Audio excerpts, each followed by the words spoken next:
Hello. Good evening. Big ups, everybody.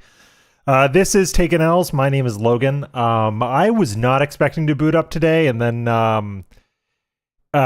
something dropped. Our buddy Methbear, friend of the channel, came upon Cat's restraining order. So he and I are going to talk a little bit about what it means, and then, or rather, the context of the existing restraining order. And then after that, after Methbear hops, we will move over to a This Is How You Don't Play of Gods Will Be Watching. So first off, big ups everybody in the chat. From top to bottom, big ups Unsalted Skies, big ups Atlas, good to see you, brother. Big ups Shatterhail, big ups Baby Man Gaming. Big ups Atlas again, big ups Kaneki J. Big ups Membrane Ricky, big ups Astrodontus, good to see you, man. Big ups Mokiness, and big ups Fellow Tractor. Good to see you all here. Like I said, I'm not going to... big ups Nervous Noodles. I'm not going to talk too much myself about this before Methbear comes on, so let me see about bringing him in. He says he's ready, so I will go ahead and bring him in. Let's see if this works.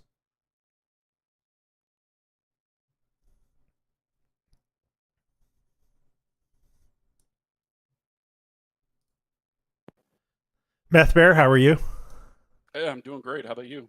Doing awesome. Thank you so much for coming on. Ladies and gentlemen, this is Methbear. You probably heard him on these streams before. He is a friend of the channel. So Methbear, restraining order just dropped. Is that correct? Yes, it did. Okay, well, you are in a unique position to provide us some context to this restraining order. I'm actually going to post the gautopia.net link in the chat so people can reference that. But first, I just want to confirm you came upon this restraining order through completely legal means. No gay ops here, correct? Completely legal. These are public records on file with the court. They are not otherwise confidential or restricted from public access. Okay. Anybody can request these. The only difference is that in Michigan, and I had that quite lengthy summary or my analysis of the restraining order. In Michigan, many years ago, they specifically restricted electronic access or searches of protection orders. Okay. It's not that way in California, and many other states. So the only way that you could even know that this case exists is by calling the court, walking in, or writing the particular circuit court in the county in Michigan where the filing is present. So yeah. All right. So no gay ops. You had to request it by mail. I just put the gautopia.net link in the chat. You guys can see the full document there if you would like, anybody watching.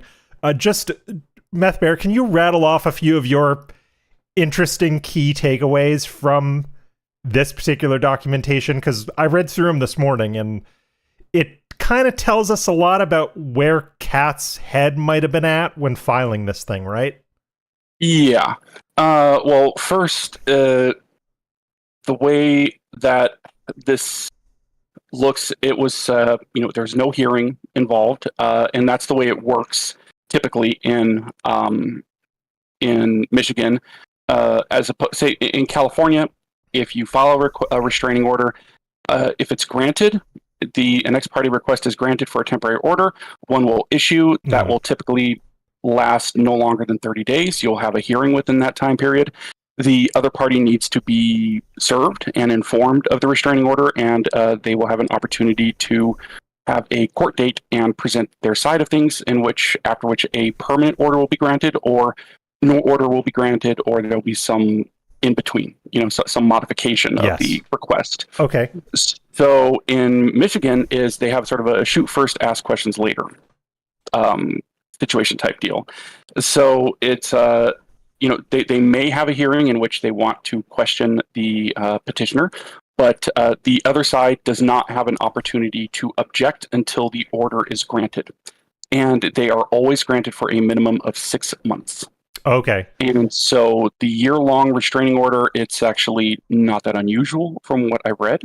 That's fairly common, is to just they effectively they'll rubber stamp a 1-year order if there appears to be, some valid allegations, and it's up to the restrained party to then come in and dispute it after the order has been issued. So, okay, understood. So if I'm grasping this correctly, then in this particular situation, Kat could have just filed the report, and Jeff, aka Subaru Man, would not have been able to contest it, or even if he did, they would have still granted the order, correct? right. And in domestic violence matters, I'm pretty sure it's this way in all states. I know it's this way in Michigan and in California. For domestic violence matters, no notice is required before filing the request for a restraining order. If you're looking for something like a civil harassment restraining order, which is somebody that you are not in a relationship with or do not have some sort of domestic affairs, even if it's in California, it can be a roommate. Yes.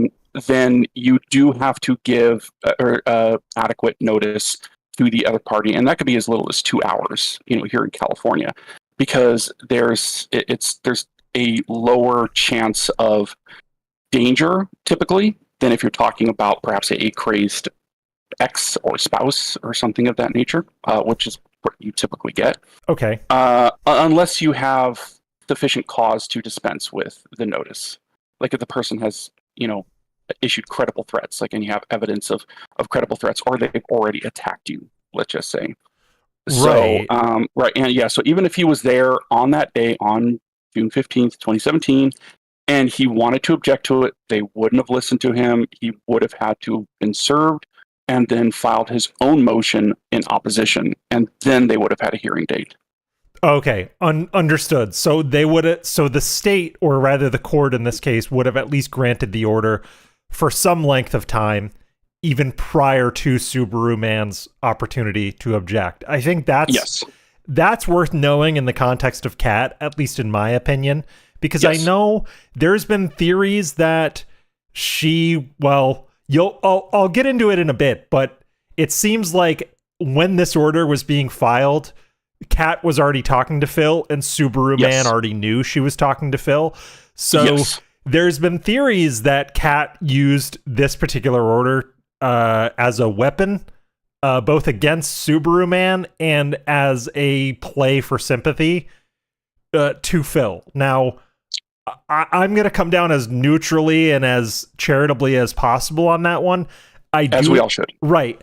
To be clear, I believe that anybody who feels unsafe is completely within their right to file any kind of protective order, restraining order, whatever it is. But I think for the purpose of context, it is worth knowing that Jeff already had the knowledge that Kat was talking to a quote unquote Twitch guy before this order was filed, or as this order was being filed. Yes, and also what the text messages show that they were sort of having this on and off again relationship, and he also accused her of cheating prior to this filing. So in this situation, this is really what you would call, this is how you don't break up. It's just leave if you're having such a difficult time with somebody. If they're not respecting you, if they're not respecting the relationship, if they are violent in any way. Oh, big ups, Brand Dude. Big ups, Brand Dude. Thank you for the raid. Welcome, Brand Dude viewers. We are getting into the restraining order nonsense now, so thank you for coming. Yeah, I think so. That's sort of the context I wanted to provide, but before getting into this, obviously, I'm not going to show this entire document on stream, but I did post the link. I pinned it in chat. If anybody's interested in the document, it's there. I'm more interested in Kat's handwritten accounts and the text messaging, because I found these very telling, as did you, based on your summary of it on the post. Yes. So, but before we get into it, again, one more thing I wanted to mention before we get into it, just so people are aware. Based on this document and just based on your research, Kat had a gun at the time. Is that correct? Yes. Well, according to them. According to them. According to the text messages, according to Jeff and Kat's friend Amber, who is on the, Jeff, if you look at the text messages, Jeff will be on the left-hand side. Kat's friend Amber will be on the right-hand side. There are no text messages between Jeff and Kat whatsoever. And that, I think, is, conspicuous. They're conspicuously absent, that there's no communications between them that were provided to the court. But yes, they mentioned that they were discussing what to do with her firearm. Right. And whether it's like, do you want to sign it over to me? Does she just want to leave it? What do I do? And ultimately, we don't know if she went and got the firearm or what happened. Yeah. It's, because she did go and get her belongings on June 14th, according to the text messages. Yes. Saying, we're here, we're at the apartment. We don't know if she actually got the gun. That is what I wanted to mention, the gun, before we get into the written statements and before we start going through the text messages, because I wasn't expecting it when I was reading through a lot of this stuff this morning. Kat doesn't seem like a gun type of person, but I think that is worth mentioning up front. And also, Big Guy in the chat says, real question, how bad is this for Kat's number one White Knight ALT insider? It might be pretty bad. I'll leave that up to him and see what he says about it. But I think we've been teasing you guys long enough, so we'll get into what this actually says. I think this makes Kat look real bad. In my opinion, I'm not saying she didn't feel unsafe, but it just it makes her look very bitter and just like not a very good person, for lack of a better term to say on stream. It is a perception that you can take, and the thing is that what she was alleging about being restrained and shaken and thrown to the floor, that very well may have happened. Yes. It may have happened. But the thing is that since we only have one side of the argument and we don't have any other evidence that it occurred, we don't have a police report number. She said she called the police, but normally in my practice, I would have put the incident report number because they would have given you a card saying this is how the courts can look this up if they need to. I would have included that. This is something that's typical. It's very it's on brand for a pro per, somebody who's representing themselves, because a lot of the allegations are just so vague that they're rather problematic. And again, they may be true and may be credible, but because of the way the report was filed, we only have one side. Yes. And at least for now, there is no coinciding incident reports with the police or anything like that. So we just have this. Not that I haven't checked. I haven't checked. I could probably request that Freedom of Information Act and see what happened. But as far as I could tell, there was no police contact with him. He was not arrested. There were no charges filed. So I don't know what Kat's statements were, if any were there. If either of them were there. So it's just that's something that I could look into. And also, importantly, in the file, it did not come with a proof of service. Okay. So showing that Jeff had been served the protective order. So he may or may not have been either aware or completely unaware. From the little research I was able to do this morning, people can have these orders filed against them and not even be aware of it. Is that correct? Correct. Okay. Understood. Yes, I've had clients in which that have happened, in which they've shown up. They've gone through a breakup. Maybe they're going through a divorce, and they go back to the family residence, and they're saying, "Hey, can I get something?" And it's like, "I'm calling the cops," and then the cops come say, "Well, she filed a restraining order, but there's no." It's like, "Has it been served, ma'am?" It's like, "No, he doesn't have it." It's like, "Okay," and then they'll give them a copy, and they're like, "Okay, there's a court date. You can't come here." It's like, "We're not going to arrest you now because you didn't know. But if you come back here, there can be consequences." So, and that's oftentimes how people, will find out. So, and as far as I could tell, it's like he didn't know. Right, exactly. And Big Guy is asking, how long was this before Kat moved into the Wakando? Pretty long is my understanding. February of 2018 is when she moved in. So this is 8 months. However, Phil, well, there are a couple of things in the text messages we'll get to that Phil kind of alludes to. He alludes to, Kat's lease is expiring, and Jeff, her boyfriend at the time, mentions, if she doesn't respond to this, I'm going to terminate the lease. So like there is talk about a lease that kind of jives with Phil, and the text messages do mention a quote unquote Twitch guy, which has to be Phil unless she had another streamer on the side that she was talking to. But I'm going to assume we can fairly certainly assume that the Twitch guy is Phil. Right. So also, August Stevenson, zero notice. When it comes to domestic violence matters, because of the history and the propensity of danger or potential for danger in domestic violence matters, that in these instances, yes, there can be no notice, but before a temporary order is issued. Now, you will be given notice and an opportunity to be heard at a permanent hearing later on. So, I mean, we've all heard of stories in which, somebody says, I'm leaving you because you're abusive, you're a monster. And then he's like, well, no, you're not. And then, wife gets killed. Right. Right. And that's why they have that no notice requirement specifically for domestic violence matters. And it's just a general rule.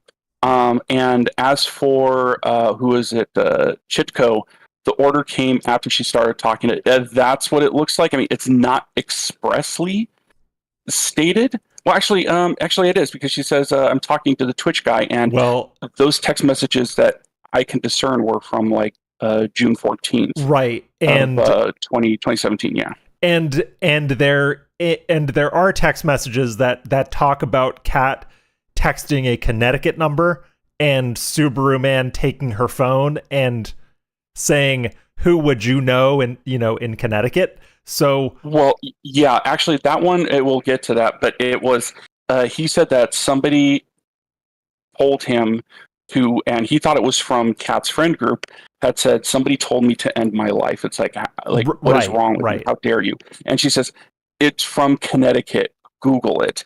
And so it was, now he went and took her phone and looked through it and found the Twitter DMs, which is here on this page that we have this this notebook paper.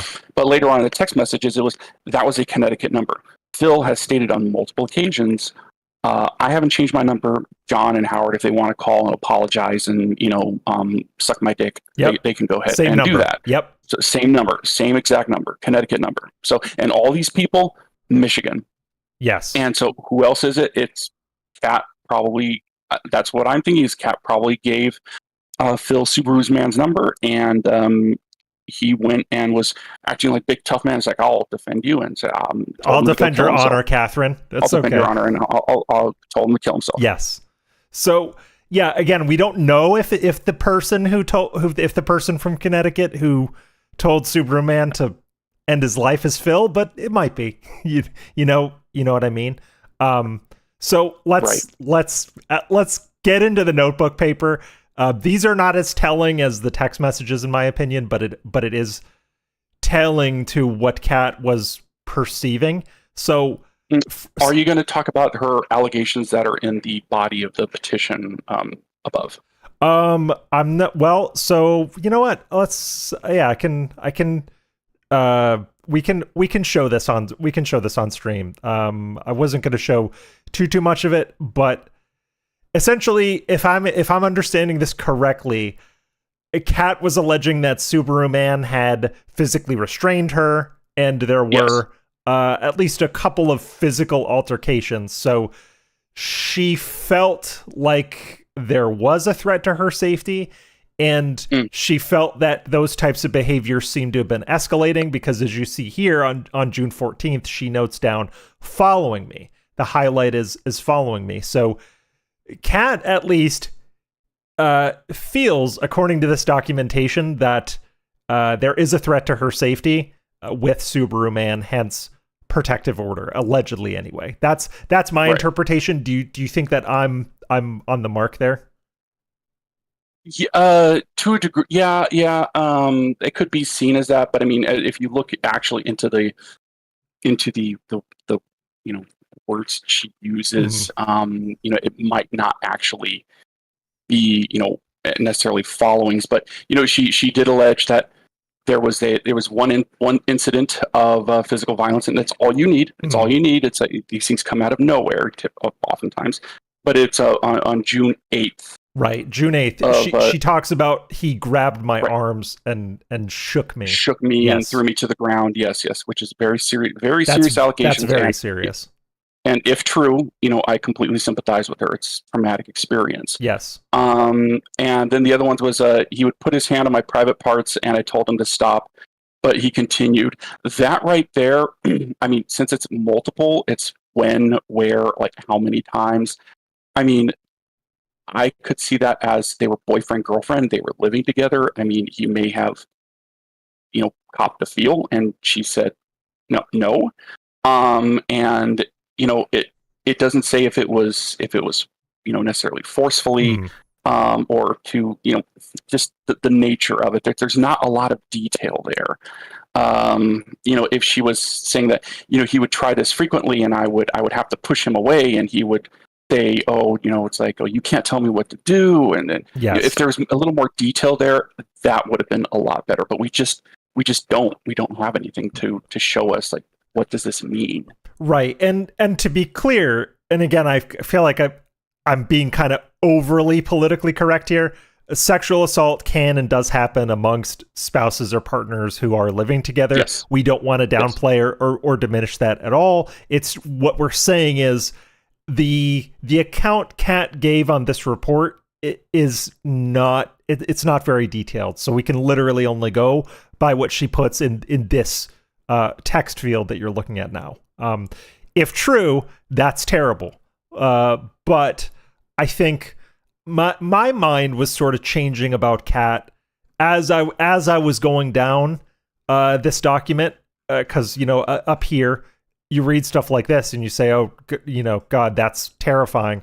But then you get further down and you start to read some of these statements, and the picture kind of becomes clearer, and then you start to get into text messages between Jeff and Kat's friend Amber, and it makes me sort of question Kat's intent with some of this, because it's clear that Kat, though she felt threatened, it seems like she was being very flip about the way that they were handling this.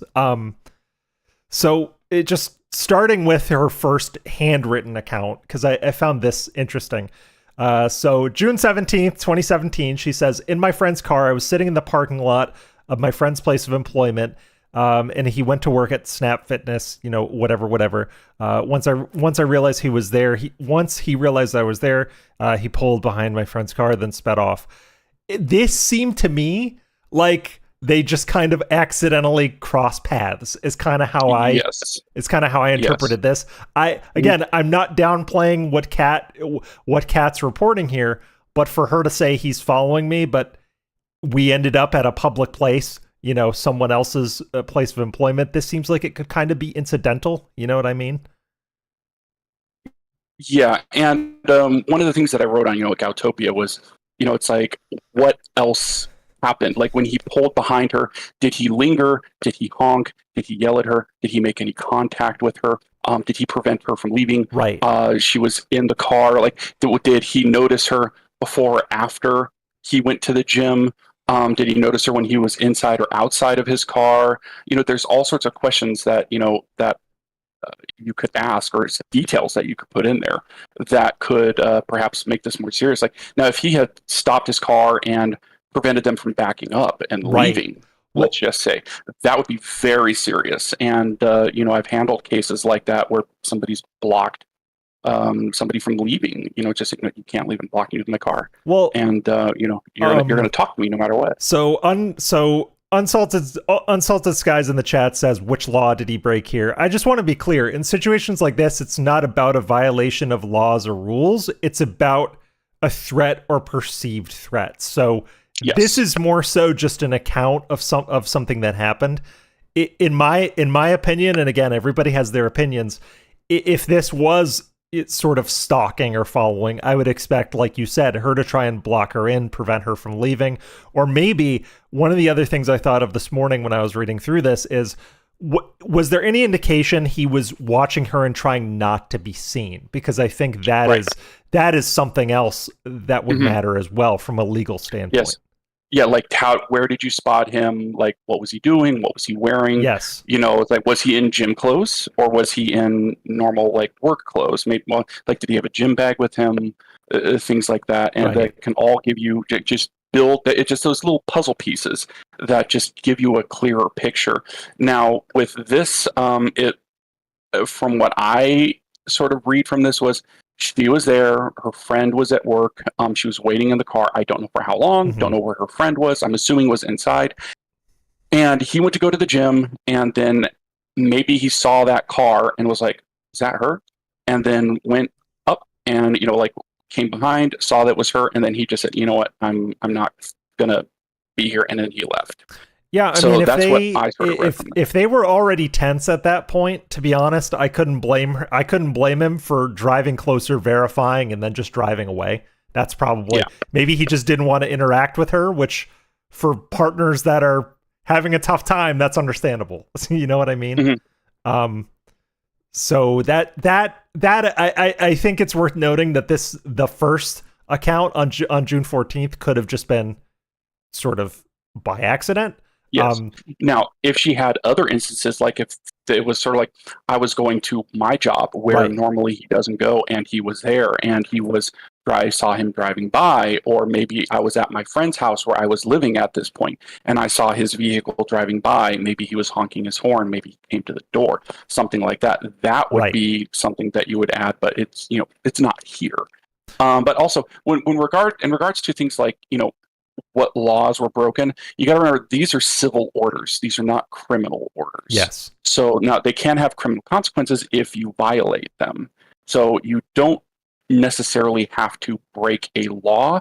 What you have to do is you have to either commit domestic violence, which can be, if it's something like a physical battery, that's definitely a crime. But if it's something where you're put in an apprehension or a fear of battery or a fear of domestic violence, your peace of mind, and that's as little as you need in California, is that your peace is disturbed. Your peace of mind from being assaulted and stalked and harassed has been disturbed through this other person's actions. That's enough to get this order, and so that's really what you need here. So. Okay, yeah, thanks. This isn't a criminal matter. Yeah, definitely. Thank you for explaining, because I see a lot of people in chat asking about laws. That this isn't really about breaking a law or not breaking a law. It's about the idea of a threat to safety, really. So May 2017, we get into social media. Says he took my phone without me knowing. He being Jeff, but later admitted to going into my Twitter account. Messaged someone I was talking to, the person I was speaking with on Twitter, and he admitted it was bothersome. And then it says, see attached forms for additional information. And you'll see her do parentheses and asterisks for things either on the document above or for some of the screenshots and text messages we'll get into. But essentially, he was in Kat's Twitter, presumably saw the messages with DSP, and then confronted her about it. So that also lines up, I want to point out, with Tevin's messages back and forth with Subaru Man, because Tevin actually did have DMs back and forth with Subaru Man, and Subaru Man kind of said the exact thing. Said, I looked at her phone, she was messaging some Twitch guy. So that does line up with what Tevin says. Again, it's social media. I'm not going to linger too much on it. It doesn't really tell us much other than what we already know. Letting you know is that going through someone's phone a single time, especially if you suspect that they are cheating, it's typically going to be a breach of trust. Okay. Unless you actually find a breach of trust of a relationship. It's not a criminal matter. It's not a civil matter. But I mean, if you find something, then there's a problem with the relationship. Now, that doesn't mean that you commit acts of violence against somebody ever. I mean, there's no reason for that. Now, if this was a part of something where he had to see her phone every day, like, no, if we are going to be in a relationship, you will show me your phone every single day. Yes. And I better not find any gaps in text messages. I better not find any weird phone numbers. You better not have cleared your search history on the internet. There better not be any weird apps, or right. there's going to be a problem. That right there, or withholding her phone, breaking her phone, deactivating it, even if she doesn't own it, even if she's not on the account, you break someone's phone. It's like, it's my account. It's technically my phone. Yes, but you gave it to them to use. Yes. That can be considered domestic violence. Okay. That is, thank you for the context. And hello to Agent Proper in the chat. Lord and founder of Gautopia. We are looking at a Gautopia posted document right now. So big ups. So again, June 14th, in regards to harassing, this is alleging more harassing behavior. In regards to harassing, when my friend and I were leaving the apartment, I had to retrieve my things. He drove his car around and flashed his lights in my face and my friend's face as we were leaving. All right, so a light bar, yeah. Okay, so it seems like maybe Kat was trying to move out or pick some stuff up, and he just flashed the lights. Again, could be threats or intimidation, could not be.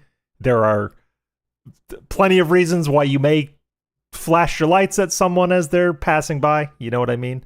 Well, it also said that he was driving by, so it's like, was he swinging around in it? Because this was, they were at the apartment at night. Yes. There on the 14th. Now, he was like, was he outside already when you got there? Did you contact him and say, hey, we're leaving, you can come back? And he was driving around? Now, with the flashing you in the face, was he just happened to be turning in the parking lot and it swept you or something of that nature? Mm-hmm. Was he turning it on and off? Was he being intimidating? How many times did he turn it on and off? Like, what was he doing? We just don't know. But also, interestingly enough, is Kat's friend Amber makes no mention of this incident at all in her text messages from that night. That is something I noticed as well. What you'll see is not many, but you'll see a few either omissions or inconsistencies between these written accounts and the text messages that were shared. Mm-hmm. But for me, flashing lights, I really don't think it amounts to anything, because I flash my lights at my friends all the time, just being stupid. You know what I mean? And he could have just been doing some stupid, dumb thing at the girl he was mad at. Whether or not that's a threat, debatable, but there's plenty of reasons people would flash their lights. It's also, I could have been thinking maybe they were lingering outside, and it's like, okay, you got your stuff. Can we leave? It's like, hey, can you go without actually talking to them? Something like that. Or could be if she was getting stuff from their shared apartment and he didn't want to talk to her. Could it be like, hey, can you guys hurry up so I can go in, so I can go home? Basically, yeah, exactly, perhaps something like that. Yeah, and there's all sorts of explanations. And it doesn't show that there was any type of intimidation at other times. This looks like it was a singular incident. Yes. And so that's why even when I wrote on Gautopia, I don't give a whole lot of weight to these particular allegations in the file. It's just there's not enough here to flesh it out, So they just seem like kind of normal stuff to me. You know what I mean? Like, yeah, there's other explanations for what could have happened. They're like, with the following, it's like, did he follow you before? We don't know. And it doesn't even that particular account at Snap Fitness doesn't even really seem like a follow. It just seems like he was driving by and wanted to know if it was her or not, and left. And then left. Yeah. So. All right. So again, follow. Oh no, did she write this twice? Yeah. It looks like it was duplicated. It looks like it was maybe a copy was made on the copies they sent you. Okay, that's yeah, but I think that maybe she probably did like a duplicate copy by accident with the filing. Oh, okay. Yep. Then that's what happened. All right, so here are the text messages. Important thing to point out, and I feel like I'm going to say this 100 times because I was confused this morning. These are not between Jeff and Kat. these are between Jeff and Amber. So I saw a lot of people on Twitter and other places thinking that he was texting Kat. He was not. That's very important to stress.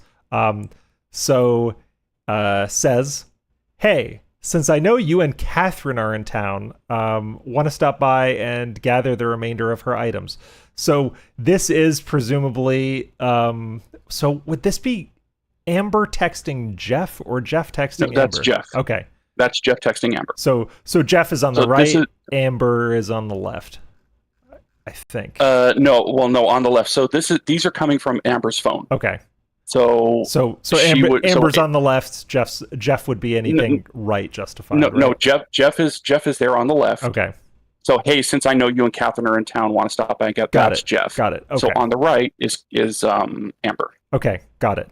Okay, so he's talking about she can sign the document. I've sent several times as well. The document only authorizes myself to remove her from the lease. I have talked to the landlord about this matter. Highly recommended for her to sign the thing.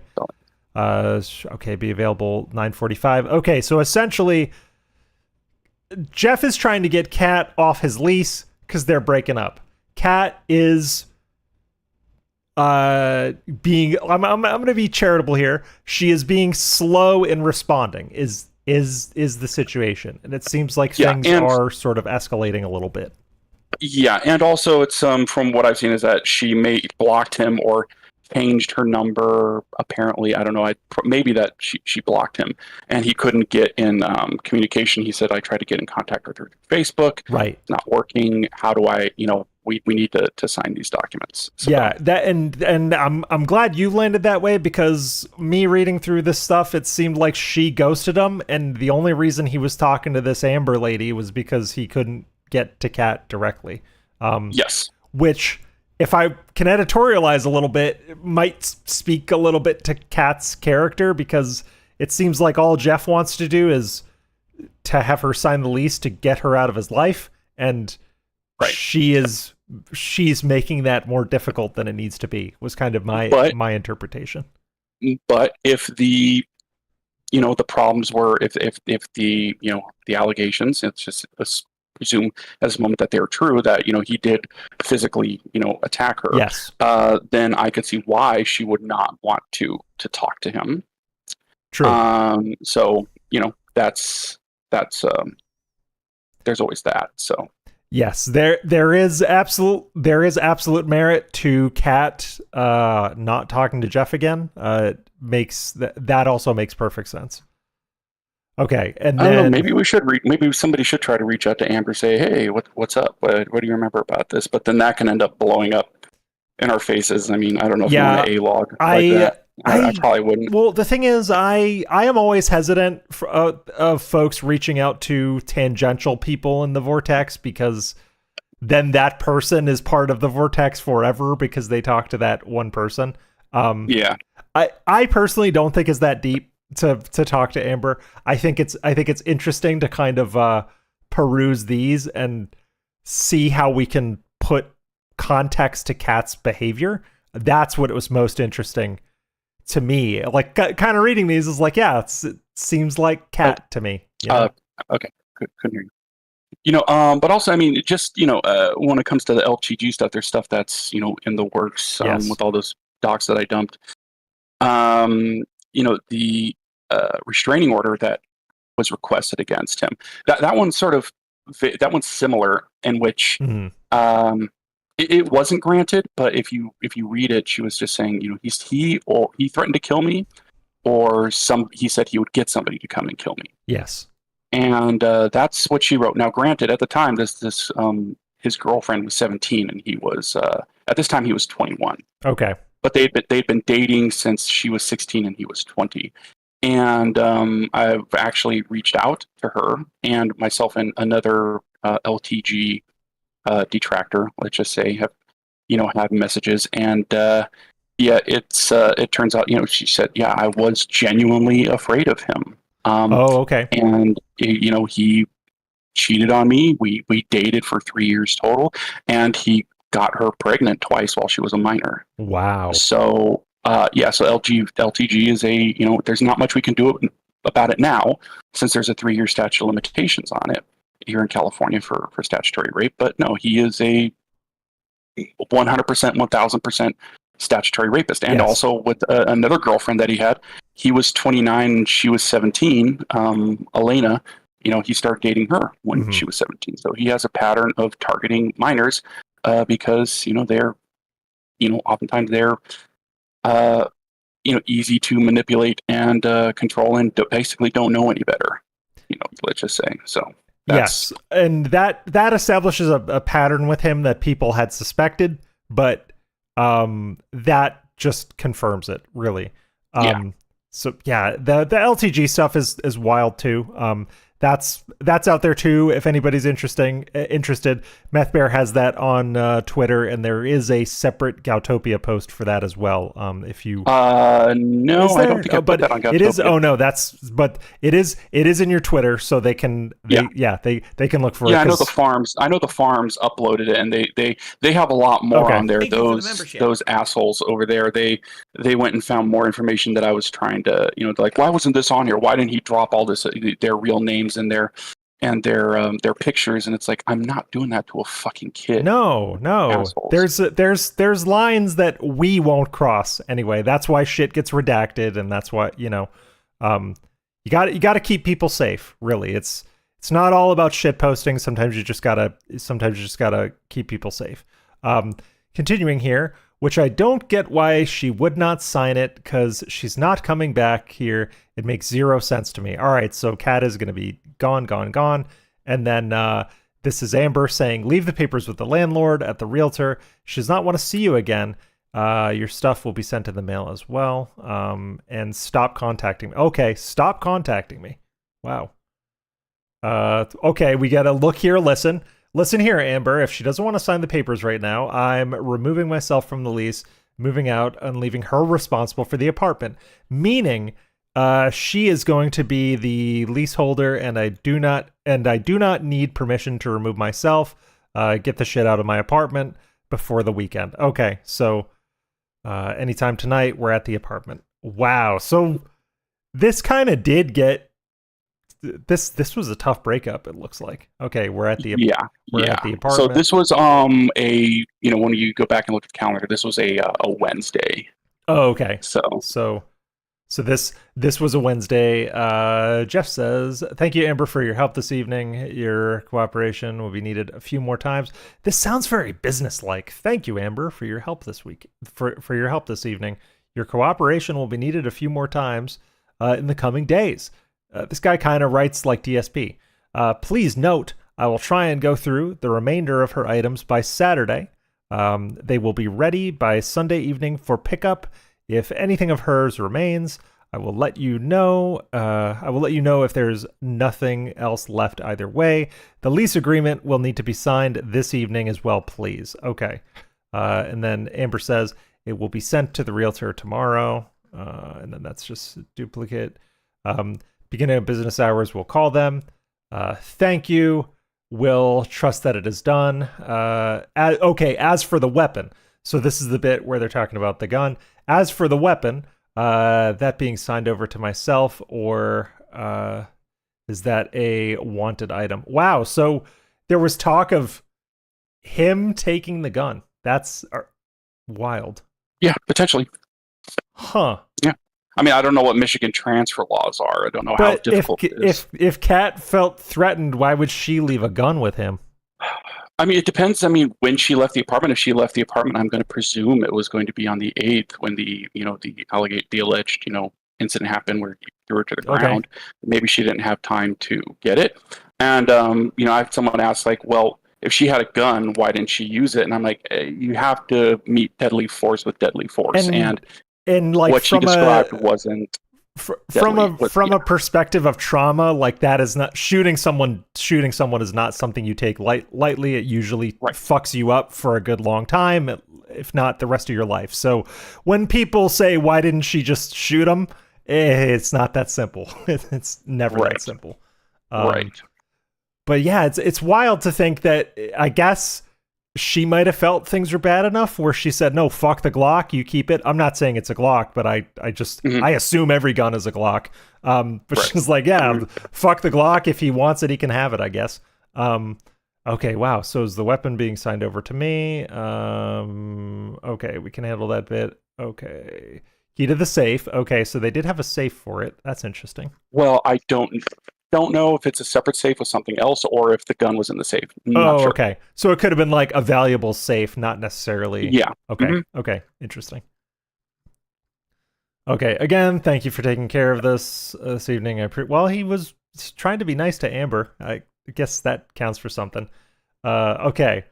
So Seal says the weapon in question was a horse saddle. Don't tell ALT. Okay. Wow. Kat doesn't think she has it. It's Key cute. to the safe. Wow. Oh, okay. Key to the safe. It's cute that you're trying to be pleasant over text when you aren't at all in person. Okay, so Amber and Jeff have met. Interesting. Yeah. Huh. That makes this even weirder to me. So it seems like kind of maybe like a mutual friend situation. Yeah, and also, I mean, what I've seen in these types of situations is that it's girls are more likely to stick together. Yes. Than guys will stick together, of course, Sure. until there's some sort of evidence that you fucked up, and then you look at them, you say some guys are just ride or die for life. It doesn't matter what you did, but guys are more likely to say, "Whoa, you know what? Fuck you. You did that. I'm not dealing with that." But it's if a girl's like goes out to the club, fucks a bunch of guys and everything, it's like, well, you're drunk, you're having fun, it's not your fault, you made a mistake, Right. it's et cetera, et cetera. He can't hold that against you. He needs to love you forever, for what you did. It's you see stuff like that. So Right. it's so who knows? But maybe he was a prick to her. Yeah. Maybe he was an asshole to her, or maybe he was an asshole because of the deteriorating relationship. Who knows? Yeah, I mean, we just don't know. And I mean, it could be personal bias if Amber was more Kat's friend. There's so much we don't know, but I found this really interesting. It's cute that you're trying to be pleasant over text when you aren't at all in person. That's very interesting to me. Misery Merchant Chat says, after hearing how she operates around the house, I wouldn't trust her with a weapon. She puts the wrong sauce on pancakes. You're telling me, brother. Mm-hmm. Thinking of this woman operating a pistol is really something to me. Yeah, I wonder what it was. I mean, it couldn't have been like a 45. I wouldn't be surprised if it was a 380 or something like that. Yeah, probably like a 380 or maybe like a 9mm at most. M&P Shield or like a SIG 3 like a SIG like a 380 or something like that. Yeah, because I know and M&P Shields are like they're good guns, but they're something you fit in your purse basically. Yeah. Okay, I was not happy. Y'all were late. It's all right. I would have done the same for her. Listen, do I love her? It starts getting cringe. Yeah. It gets cringe here. Fucked up. I have to understand that. Okay. Oh, interesting. I fucked up. I have to understand that. Tell her I am sorry and that I care about her. Apologize to her as well. Okay. So it seems... Who knows what that means? That's the problem. It could be that. Now, it just, in case somebody dips out, he denies hitting her or committing any violence against her. He does. Yes. So this could have been going through the phone. It could have been their, just the general tenor of their relationship. Could have been, he says in here saying that I took her back on her terms. After she cheated on me. Yes. And maybe it's like I broke the terms that she set for me after she left it or she cheated on me. Which is, dude, it's not worth it. It's not worth the stress. You do not invite this type of stuff in your life. And thank God my girl is not complicated at all. Dude, me too. My relationship is quite simple, and we like to keep it that way. In the chat, Tony Tiger says, how did she get a gun? Does Michigan have a basic background check? Who says she couldn't pass a check? She could totally pass a check. It's not hard. Yeah. I mean, some people are saying that, oh, she had a gun, and we all know that she's autistic and she's crazy. It's like, we don't know if she's necessarily autistic. Yes, keep in mind that came from right. Jenna, and Jenna, she is not a reliable source, to be clear. Yes. So, yes. I mean, the way Phil talks about her, it sounds like she could have autism, but the only person who came out and said it was Jenna. But I mean, I don't think that there's any bar. If you say have Asperger's, I don't think that's a bar for you getting a gun. I mean, you just have to be you're psychologically sound. Yeah, I mean, the thing that people have to understand about like Asperger's or like autism spectrum disorder is most people with autism or Asperger's are perfectly functional, regular people. They're just a bit odd. Who's to say that precludes them owning a gun, you know? Mm-hmm. And oftentimes it's those types of people who design the guns and are, really get into the engineering and the details. Yes. And with our electronics, our computers, the space program, there's tons of people who were just the weirdos who are working in the space program back in the day. It turns out those people probably had Asperger's or something, or on the spectrum somewhere. Fucking Sheldon Coopers of the world that are designing all that shit, Mm-hmm. So, okay, interesting. If she doesn't want to, okay, so this is more talk about the lease, excuse me. If she doesn't want to remove herself from the lease, she doesn't have to. I feel soft about it because I don't want her to have nowhere to go in the worst case. My door is open in that case. Okay, Jeff. It sounds like he kind of maybe wants her back. Yeah. Yeah. Baby, come back. Yeah. Yeah. Oh, dude. Okay. Dude, does that mean we're married now? Yeah, dude. Well, hopefully not. Imagine though. Asking for this ALT might be saying "baby, come back" to Kat, but just imagine things going this badly and saying "I want her back." But again, there's a whole other saga we don't know. But we can laugh and cringe at some of these messages, I guess. Yeah, this is a major L on his point. The way that he gets whiny and bitchy and everything like that. It's regardless of what happened, it's cringe as fuck, dude. Well, you should do this. And it certainly doesn't help his credibility in terms of the order, because it does portray him as being emotionally unstable, at least at the time. And Amber says she's living here and has had 3 similar offers since from friends. We're clearing out a room just for her. Okay. So I didn't want to say it, but Snoot is right. I've had clients who've had women who were just fucking terrors to them, who made their life difficult for no discernible reason whatsoever.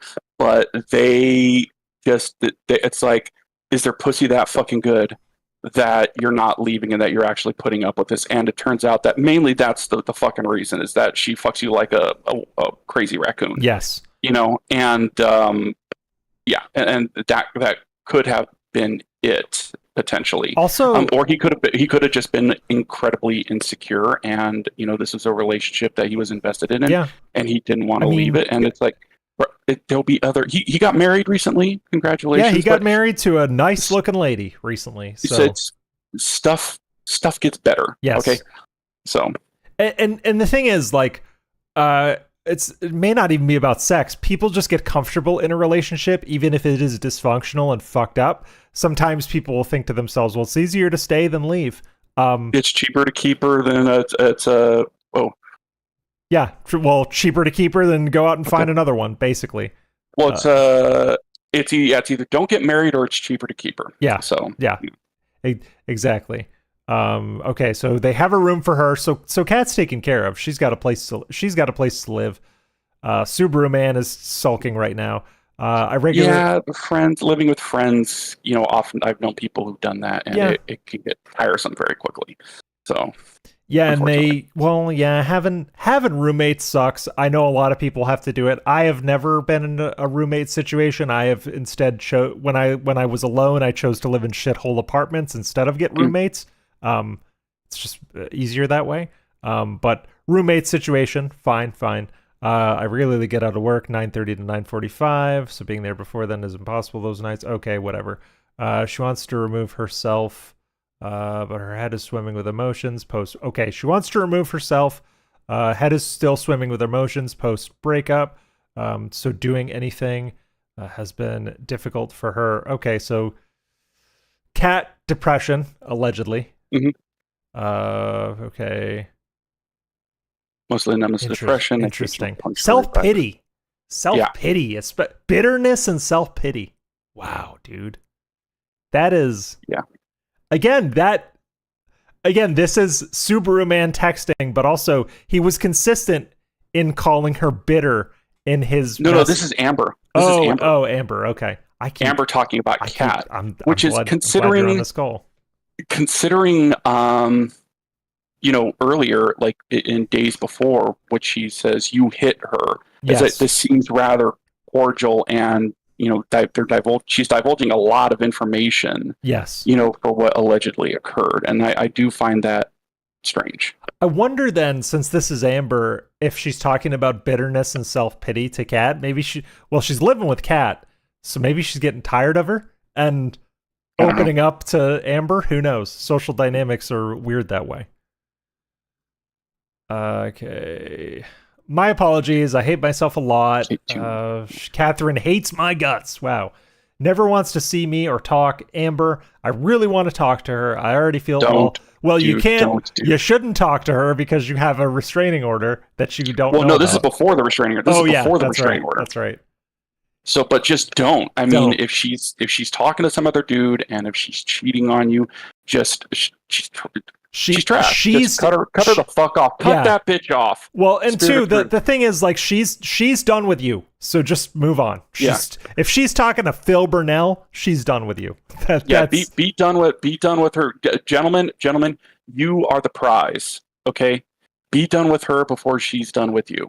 All right, but don't try not to get to that point. Find you a girl who will be nice to you and not fuck around with you. So sure, being faithful is important. It's yes, it's the cornerstone of all good relationships. I think, and not a girl who wants an OnlyFans and bullshit like that. It's like nope, go away. We're done. You are signing up for a giant headache if you get with those OnlyFans ladies.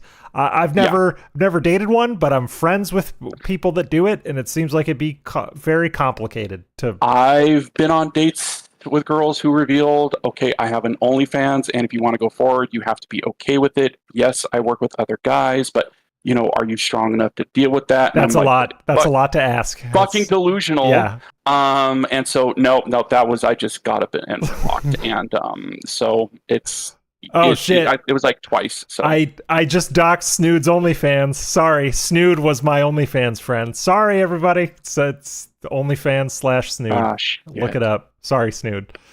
Okay, I pushed the best person in my life away. Wow.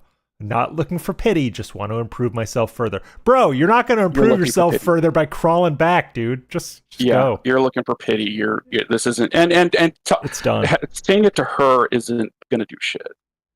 No. She is like, this is a situation, and like I've seen it in friends of mine where the other person has clearly moved on, and it's like just give it up. Like, I've told friends of mine, like, just give it up. They're done. Mm-hmm. They're done with you. Live your life.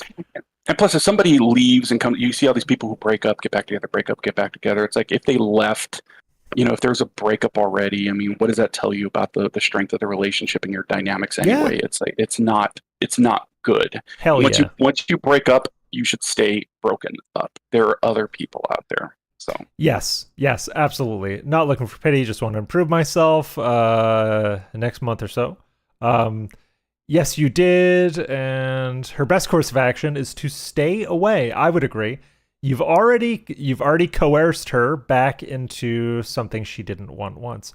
Okay, so there was at least an attempt between these messages for Jeff to talk to Kat. That's interesting. Well, no, actually, I think it was breaking up and getting back together. It seems like that. It happened once or twice. So, yeah, like he said.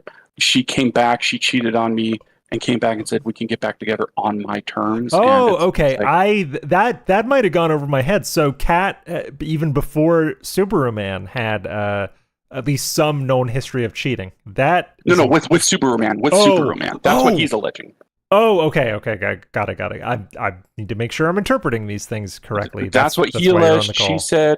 She said you were broken up. So what? Even if she did sleep with someone else, you were broken up. And Oh, he says okay. we Got weren't broken it. up. I didn't know that. And some I've known men and women who do this, in which in their head they will unilaterally break up with another partner and tell them after they went and slept with someone else, saying, "Oh yeah, I broke up with you." There are situations where you make the decision, you're already doing the thing before you even tell the person that it's right, not. which it's is not trash. good. It's not good. Yeah, but it happens. It's trash behavior. Yeah, it's trash behavior.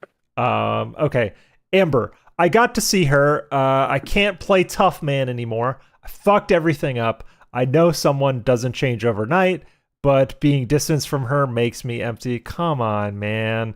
It makes me want to make some serious attitude adjustments and step up to being a man. Wow.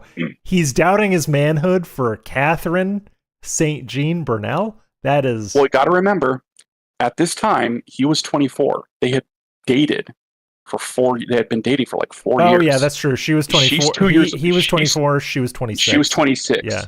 So she's older. He was 20 when they got together, perhaps emotionally mature. So this may have been his first relationship or one of his first relationships, and it was 4 years, a long time, but yet it's not good.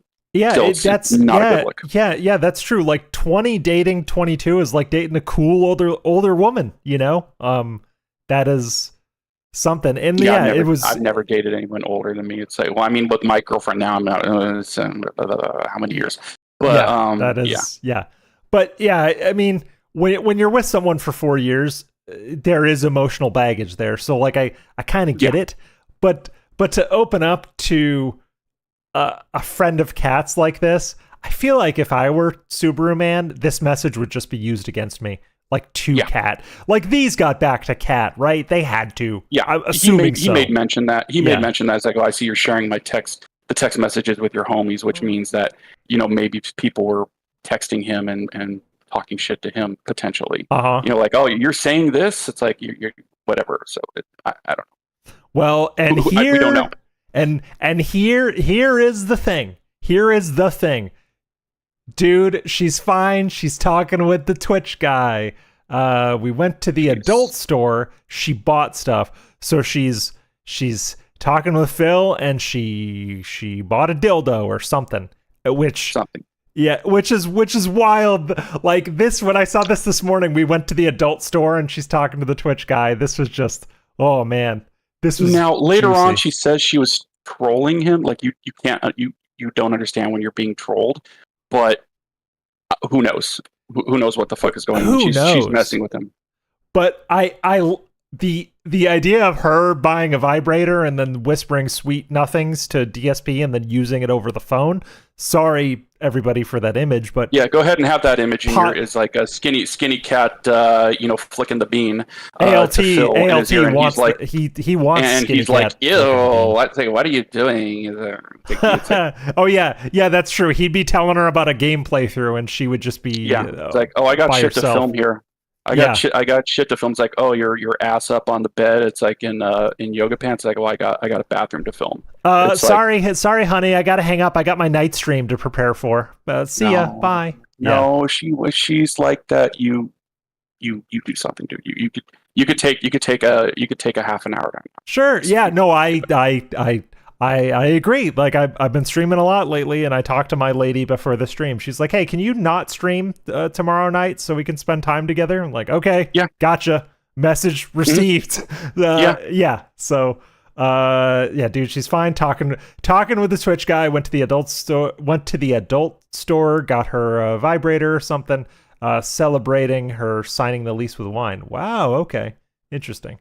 She's going through typical breakup emotions, but she'll be okay in a while. This attitude change it's very odd to me, considering what the accusations are.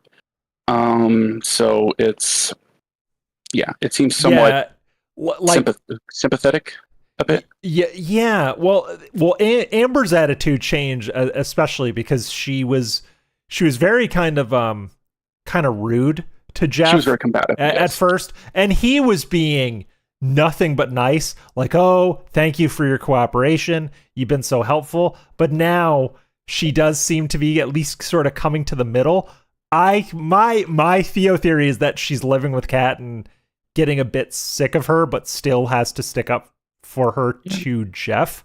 And I think that comes maybe through something here. was said, maybe she found out something, and it could have changed the attitude and how things were. But you can't, you got to have that, that solid, front there potentially. So that could have happened.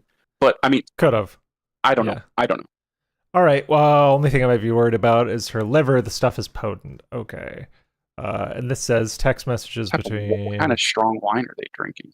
Yeah. Wait, did they say wine? Yeah, wine. So because they signed the lease with wine. Okay.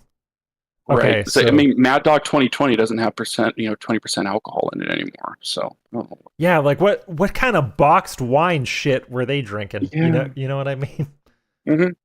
Okay. So this is earlier. This is June 11th, and the last two text messages are from June 12th. That just has to do with signing the lease. He contacted Amber before that, and those are it's a one-way thing. She didn't get back to him on the 12th, and those are really it's nothing. But he was very polite. And as you can see here, here's a signature on here. Then it's looks like Amber signed this, saying that I release these to the court to be used. There's still hearsay for her, right? On her end, her statements are hearsay since they are out of court statements offered to prove the truth of the matter asserted. Okay. His statements, since he's a party to the action, those are not hearsay.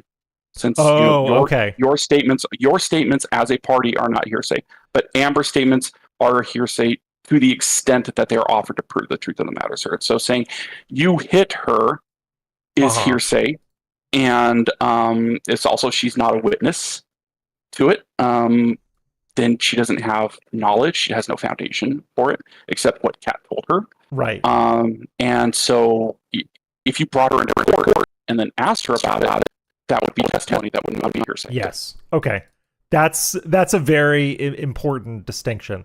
Since the restraining order has to do with Jeff and Kat, they are parties to the case. Amber is not. Thank you for the context. Okay.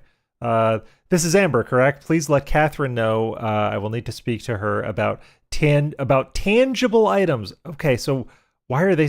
So this is a different person. They're saying this is Amber. No, this is Amber, correct? So he's reaching out to her. This looks like it's the first time. This is June 11th. Okay, got it. These were Yep, June 11th. So this is his first like 3 text days with Amber. Okay. 8, 9, 10, 11, like 3 days after the alleged June 8th to June 11th. June 8th, yeah, right, okay. right. So okay, this is Amber, correct? Please let Kat. Which just while we're here, one of the things that Phil said on Side Scrollers is that the guy was, it's like, did they find out, the restraining order with the guy who was beating on her? Now, normally, if somebody says that, you say, okay, somebody's like hitting with fists. Now, if the allegations of violence are true, it's obviously it's terrible. It shouldn't have happened, and it's reprehensible. But it sort of gives the idea like this was something that was going on for a bit longer. There were maybe multiple instances in which he was actually striking her. Let's just say, like, I've had domestic violence cases that I filed in which literally the guy is a fucking idiot and wrote in there saying, "Don't go telling your family members that I socked you. I only hit you twice, backhanded too." Well, so it's okay that he just backhanded her with the fist, instead of punching her with the fist. No, that was an easy case. And also he was saying that, I'm going to make sure that the next time I see you, you will be with the devil, and my children will live with me until the day I die, and bullshit like that. So crazy motherfucker. That would be pretty damning if you had someone on statements like that. Yeah, that was a 5-year restraining order. But the way that Phil presented it, it was something a little more serious, and that's what I was maybe expecting, was that there would be a little bit more. And I was also thinking that maybe Phil would have been something like, I am this guy is threatened. It's like, I am a content creator, an online content creator, and just doing his riot act, just going down like and saying that I am also in fear of for my girlfriend. We have just started dating. We are in a long distance relationship, and he can suck shit out of my ass or something. Yeah, whatever something he like would that. say. Yeah, I was kind of hoping for that because that would have just been epic. But yeah, no. All we got is Phil told him to kill himself. Well, and two, in Minecraft, like this compared to what Phil said on Side Scrollers, compared to what Tevin was able to get out of Subaru Man in a limited capacity, this makes me think that Kat went to Phil and said, "Oh yeah, Jeff hit me." Or he hits me, you know what I mean? Because the way Phil said it is, did anyone find the restraining order where he was hitting on her and beating her? Where he was beating on her. Yeah, it's like that, which makes him look like the hero since he brought her out here. So except it's not, because you pointed out on your Gautopia post that had Phil not mentioned that in Side Scrollers, we likely would have never found this. So yeah, unless you called every single circuit court. I think there's a lot of them. I don't know how many of them there are. Like this was like the 47th circuit or something like that. There's a fuck ton. It's for each county. There's a lot of counties in Michigan. So we would have had to call every single one of them until we found out that there was this But case. He flat out exposed the existence of this document. So yes, this is on him. And again, for people who came to the stream later, Methbear did this through completely legal means of public records, so no gay ops here. So always. Okay, so this is their first text interaction. This is Amber, correct? Please let Catherine know I need to speak to her about the interesting word about tangible items. She's trying to be too professional about this. Tangible, yeah. Like this sounds like a middle manager. Tangible items she has of mine, items she's left behind, as well as the modem for Charter. Big ups Charter Communications, I guess. I do not have her new number. Okay, so she changed her. See, I missed that part. Maybe. I don't know changed what the her number on is. him. Could have. Yeah. Don't know what the context is. If she changed it, how he found it out, we don't know. Maybe she just blocked him. Maybe he assumed she got a new number. I don't know. Okay, understood. Either way, he got Amber's number from someone and knew her and Kat were living together. That is what it is. Len, actually, it was Jenna who was possessed by the ghost demons, not Kat. Yes. Kat just had to watch the craziness. Which is still fucked up. It's still fucked up. It's still child abuse. Yes. Witnessing the abuse of a sibling would still be considered child abuse on Kat's part, correct? And committing domestic violence in front of children is also considered child abuse. Okay. Just want to be clear about that while we have a legal expert on the call, so I appreciate that. Okay, so he couldn't message her back on Facebook either. I just want to make sure Catherine knows that the modem will be her responsibility to take care of. Dude, just take it back to the place. If this was me, I would just return the modem to Charter. Like, just take it. I mean, it looks like it was. I mean, yeah, he could have done that, but I mean, trying to settle it up, I think it was under her name. Yeah. So I don't know necessarily if they would have allowed him to sign off on it and close the account.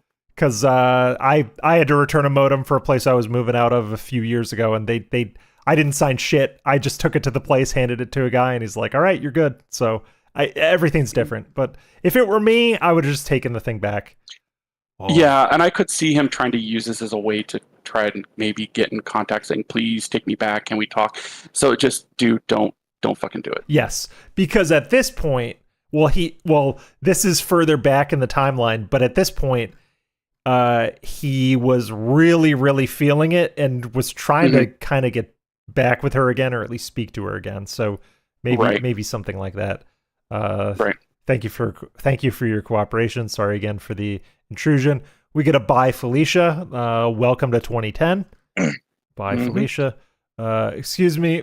Come on, Jeff. Excuse me. My name is not Felicia. My name is Jeff. Oh God, that's so stupid. Fucking Redditor here. They both type like Redditors. Like, my name is not Felicia. My name is Jeff. Thank you. I'm trying to be. Why are you trying to be professional, man? It's okay. I'm just gonna say this, chat. If someone's breaking up with you, it's okay to. My name is Jeff. It's okay to not be professional. The key is to try and be as civil as you can. But civility is the key. Yeah, civility is stupid. Honestly, if it were me, like if I was breaking up with someone and they talked to me like a middle manager, I'd be like, get the fuck out of here. Like, Get the fuck out of here with that shit. Talk to me like a person, you know? Yeah. Okay, suppose you act like a... yeah, this is just petty shit. It's only going to get his way. Would you like to pick the router up and exchange belongings? I mean modems. Double text. I mean modem. Sorry. I always find double texts funny when they happen like this. Okay. I'm trying to indicate in a... okay, he's using a lot of words here. Trying to indicate in a jovial way Well, that... that's her. Okay, Amber. Okay, yeah, I messaging. Yeah. I'm trying to indicate in a jovial way that she has no desire ever to speak with you again. Charter has her new address. She has indicated that if your belongings are found, they will be left upon your doorstep. Okay, so again, more about the belongings. Unless they're actually on fire and my... okay, fuck you, Jeff. What? Man, Jeff is being insufferable. Unless they're actually on fire and my magical No, piss... that's her. Okay, that's her. That's Amber saying this. I keep fucking up these messages. Now, unless you were actually on fire, my magical piss is the only way to put... yeah, so say I wouldn't piss on you if you were on fire. So oh, okay, that's Amber saying this to Jeff. Do not contact me again. Well, he would contact her again. Well, would have to, I guess. Yeah. Okay, modem is in the garbage next week. Whatever.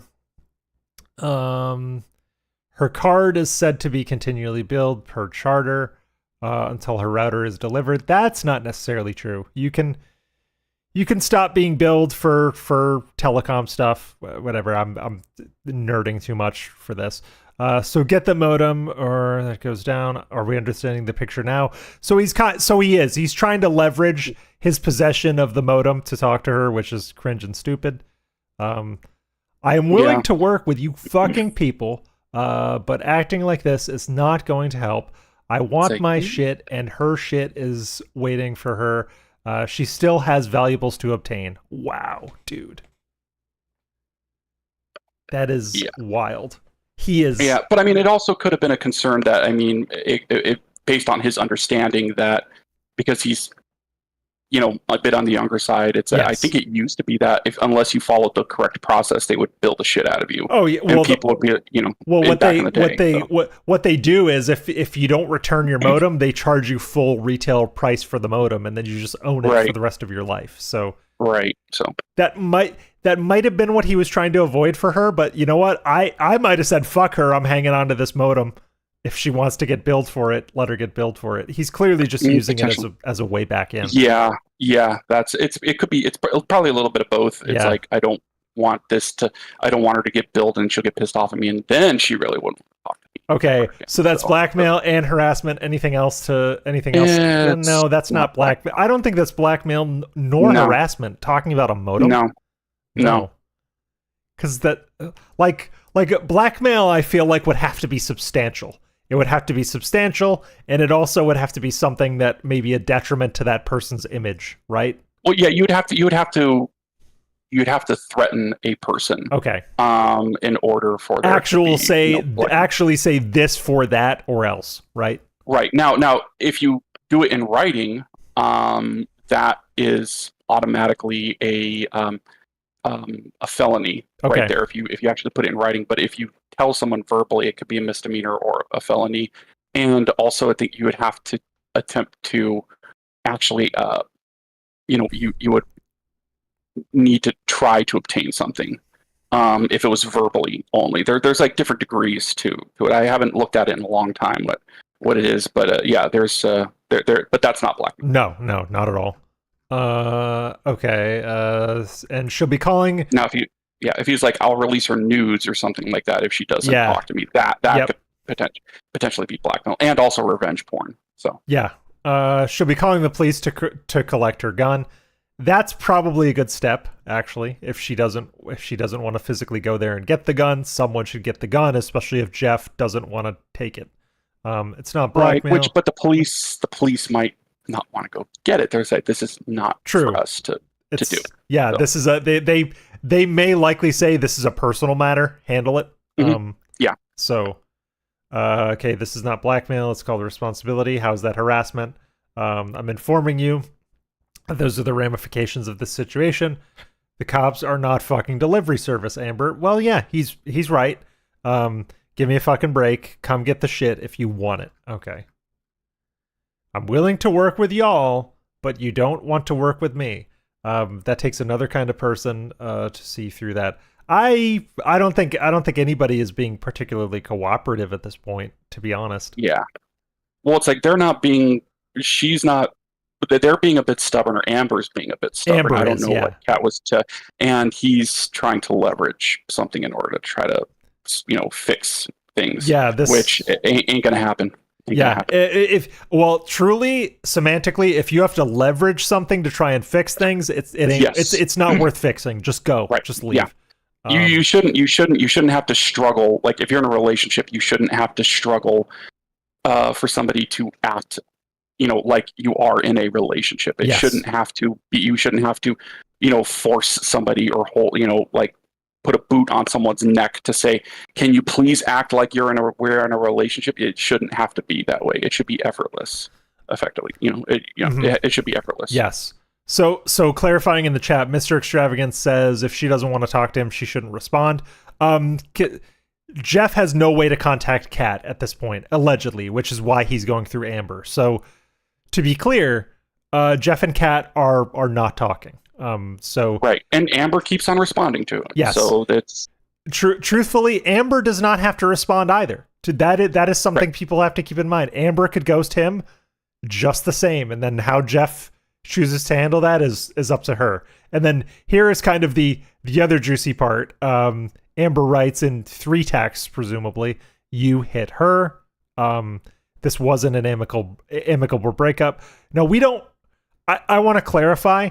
We don't know if Amber knows that Kat hit her, or that Jeff hit Kat, or if Amber is telling that story from Kat. You know what I mean? Right. And the police involvement, we don't know if the police actually came out, what they did. We don't know yet. Yes. I might go and do a Freedom of Information Act. Maybe they should still have that record. So if there's anything. We've said it like 3 times already. I just want to be clear. We don't know if Kat was hit. We don't know if there was a threat to her safety, but at the same time, if true, it's fucked up, and Kat is completely within her right to file the order she filed. So just being completely clear about that. This was not an amicable breakup. Police were involved, which leads us to believe that there may be something out there as far as a police report. That is what it is for now. So no, I don't really want to work with you. Technically, the police are supposed to collect unwanted guns. Well, that's not necessarily true. It's not the police's responsibility to collect on unwanted guns. You should be Kat should be a responsible gun owner and get her gun somehow. And is it too hard to place a modem in the box they're sending? Postage paid and all. Amber, totally the other way around. I did not hit her. Did she? Okay, here it is. Did she tell you she cheated on me 2 times? Wow. 2 times. So there's another guy, at least one other guy besides Phil. That's wild. Or maybe that doesn't include Phil. Oh, that's true. That's true. Maybe Phil was the third. Who knows?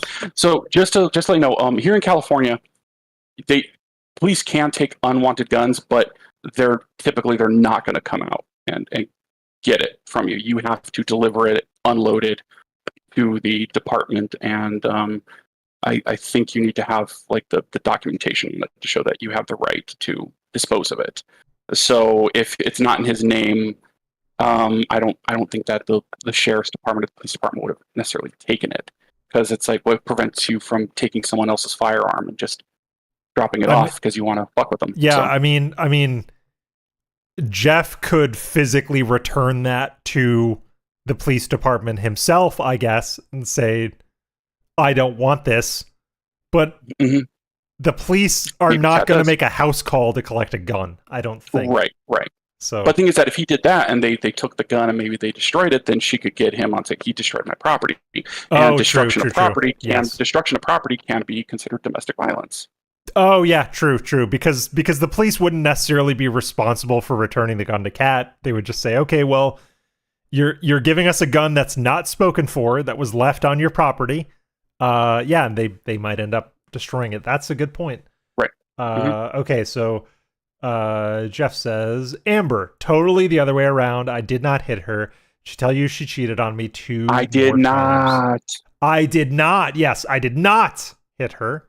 I gotta yell that. She tell you she cheated on me two more times. No, she didn't. Okay, I was heartbroken from 3 months ago. Okay, interesting.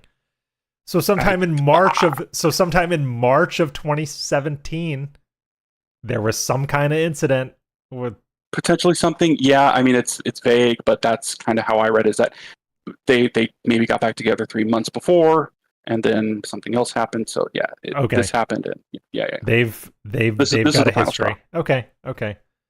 I have feelings for this woman. I still love Catherine. I shouldn't be laughing, but it is kind of cringe.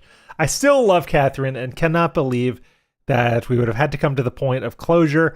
Amber, I called you as soon as we were arguing because you were her you were her closest friend, and I didn't know what to do. All right, so Amber and Kat have a history as well. Again, stuff will be held until you and or Kat can come and get the stuff. Police say the police are not a delivery service. Okay, got it. I may make the effort to ship it out. It depends. Again, y'all should have accounted for everything before you handed the key over. Still trying to work with you both. Okay, so you can get the stuff to the owner. Okay, with that being said, shout out. I work from 5 to 7 p.m. Monday through Friday. I'm unavailable from 5 p.m. to 8 p.m. Typically working 8 to 9 p.m. Okay, don't care. We'll be eating dinner. Don't care. And then he's just texting. Did you forget? It's 9 p.m. deadlines. Okay, and then reply. Did you forget that I was there when she broke it off with you the first time? Even if she did sleep with someone else, you were broken up. Interesting. So it's like you were saying earlier. It seems like from what Amber's saying, Kat might have made the decision that the relationship was over. Slept with a guy before she even told Jeff anything, which is. But this says that I was there when really she broke trash. it off with you the first time. Yes. And so it's like I don't know the context. How did that play out? What did that look like? I don't know. This is really deep into the weeds. This is all speculation. Yeah, this is all again like these messages where they're talking about the prior breakups. We don't know. We don't know shit about this, and we actually don't know shit about anything. And by the way, it was 5. You can keep the toys, by the way. Whatever. Not sure how that's something to brag about, but okay then. Lol. She said we were good. You were doing well up till you came in the picture. What toys? Okay. We never broke up the first time. Get the facts straight. Okay. So one of them and then he says this didn't happen until you came in the picture. Yes. So I don't know what that means. I don't know if Amber is one of those, if he's just finding a scapegoat, or if maybe Amber was sort of like Panda's friend saying, "Oh, honey, that's not normal. You shouldn't be doing that. Right. That's right. weird." Or if Amber is one of those friends like, it's okay if you fuck another guy if he doesn't find out. Just have your fun. So, right. My girlfriend had a friend who was like that, and I'm like, I'm not going to tell you can't hang out with her, but I'm not very comfortable if you have a friend who's literally like, it's okay to cheat on your man if he doesn't find out about it. If she's and encourages the girls around her to cheat too, and she's like, and so she stopped, hanging out with her. But I'm like, that's unseemly. It's trash. But that is not the type of person you or your significant other should hang out with. To be clear, right? Just no good. Then we have the 5 stages of grief. So this is like a troll, basically. Just a little bit of dig. She's trolling him. Like get over it, man. Which, like, to be honest, I kind of agree. To be honest, Jeff just needs to move on. He's allowing himself to be so antagonized by this person. He should just move on. Okay, well, first off, she broke up with okay, so she broke up with me the first time, then we got back together 2 weeks later, after on her terms. Okay. So it sounds like Kat gave Jeff some kind of ultimatum, and then they were back together, which Yeah. that's never good. If your partner gives you an ultimatum to get back together, don't do it. Relationship advice from Logan and Methbear, I Yeah. guess. But Yeah, and it sounds like this. It's like, yeah, I stepped out on you, I cheated on you, but like I'll give you another chance, but you have to do X, Y, Z to keep me this time. yes. And it's that it feels like that. That's or like you forced me into another man's arms, type of a deal, Yeah. situation type deal, which is not ever an excuse. It's never a mistake. No. You chose to let him. You chose to let him stick his penis inside you. Correct. That was never a mistake. Correct. It's never a mistake. It doesn't happen by accident. People make their choices, Right. to be clear. Yes. Okay, we got back together on her terms. So then we were together after the first time she was cheating. Cheating is besides the point, Amber. I love her a lot still, no matter what, whatever. Okay, I'm working very hard on making those adjustments. Stress levels are high. I miss Catherine so much. I know it may seem cheesy, but she made my world. Please, I fucked this up. No, dude, just Jeff is looking more cringe than Kat at this point. Yeah. He's going through he's going through a rough spot. I mean, here, 24 years old. I mean, yeah, and it's a 4-year relationship, Yeah. so I get it. it could have been. but dude, I think this sounds like a man Have who some was in his self-respect. first and only relationship. To be honest, at that point, it sounds like it. Yeah. That's what it feels like. Ugh. She's not worth it. No. Dude, she's not worth No. it. If she's fucking with you like that. Nope. Wow, you managed to go through 4 of the wow, Amber. Amber is being an insufferable person too. Yeah, she's being a cunt. Yeah, completely. Okay, maybe 2 still. I don't care. We'll skip on that one. So the monitor is just okay. If she bought toys. Don't underestimate my ability to fix something. I may be an engineer, but I can be determined to fix something. Stop it. I can be determined to fix something I love. I'm willing to do anything to do so. I never monitored her shit. Okay, so he is saying flat out. I think what he's saying here is I did not check the phone, which. Well, not monitor. He checked it. Maybe she says he looked at my phone and he found the text message of the guy, and so it was, going off of that. And some women are like, you're just not allowed to do that at all. That makes you a piece of shit. Yep. If you do that, and normally, yeah, you shouldn't do that. You should have trust in your significant other. But if there's a reason for there to be, for you to be untrustworthy, if their behavior has changed substantially. If they are hiding their phone, if they are guarding it, if they are spending an inordinate amount of time, on the phone and things of that nature. If they seem much more distant to you, and they're maybe not participating in the relationship anymore like they used to, those are things that should give you some cause for concern. So, but it's like, and that's all she really did was say that. He looked at my phone once, and I didn't know about it, and that was the extent of it. So I'm gonna believe both of them and say that he was not actively monitoring her to a great extent. Yeah, that's a good point. And in a lot of cases, 2 things can be true. So yes, that's it. It is we're trying to remain neutral. We're trying to be as charitable to everybody involved. That's kind of the point of talking through all this stuff. Yeah. Jeff was 24. Yeah, Jeff is 24. People are asking. Yep. Yeah. Jeff is 24 and Kat was 26 at this time, just to be clear. Okay. She never bought toys, for fuck's sake.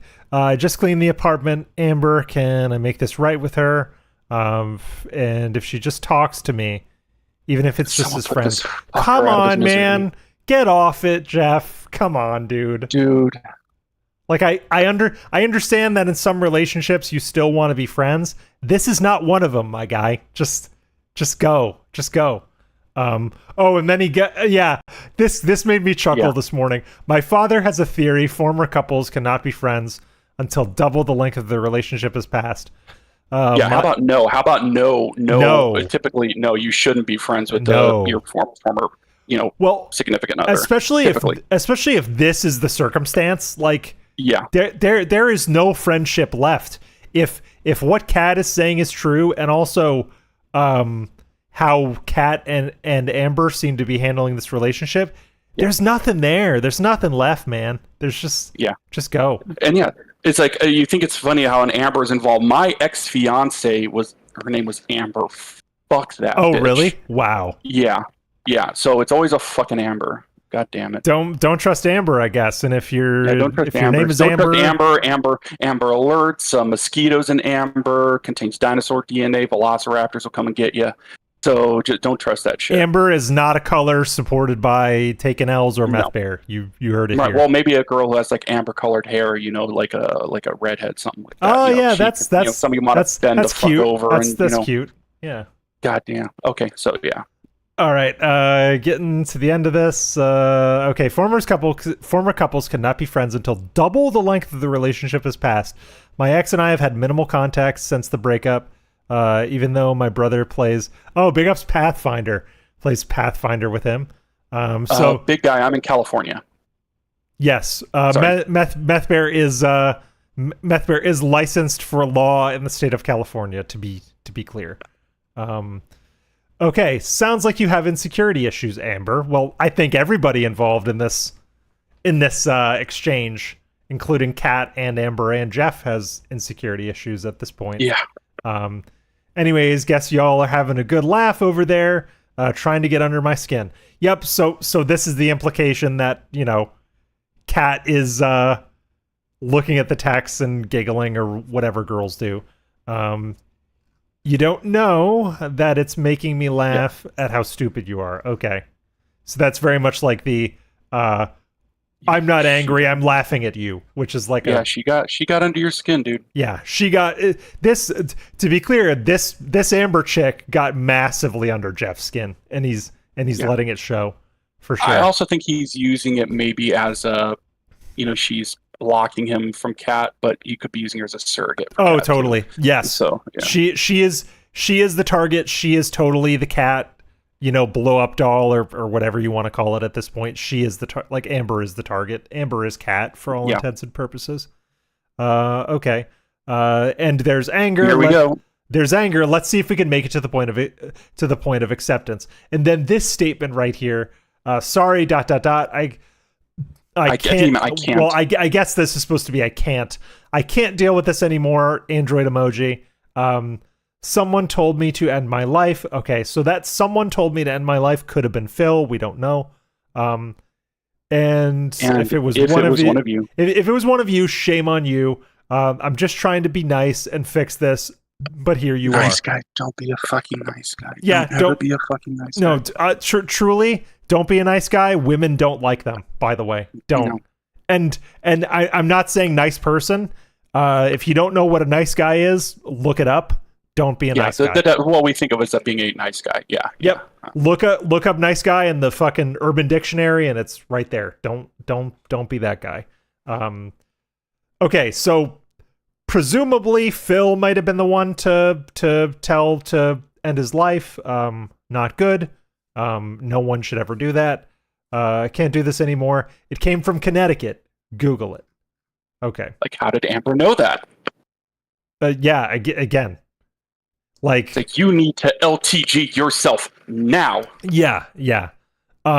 So basically, like the stink with that is, Jeff obviously suspected someone in Kat and Amber's friend group if they got a message from a 203 number, because Phil's number is a 203 area code, by the way, in Connecticut. So I'm assuming it was some random 203 exchange, and he was like, what the fuck? Which one of your friends messaged me and told me to Minecraft myself,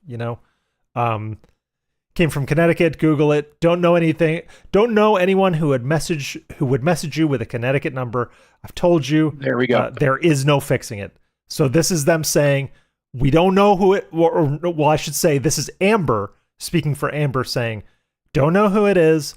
I've told you there is no fixing it. No amount of pouty droid emojis, no amount of begging, pleading, bribing, threatening, or contacting other parties to get them to bargain on your behalf. Now, please go away.